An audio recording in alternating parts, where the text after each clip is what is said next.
yera Imana yaduhaye ngo tujye turuhuka tunezererwemo.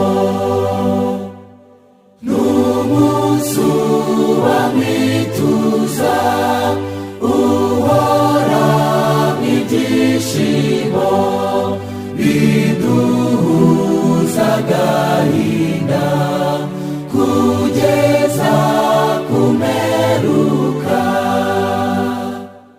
N'umunsi uduhimbara tukawizihirwamo twongerwamo imbaraga tukuzuzwa umugisha.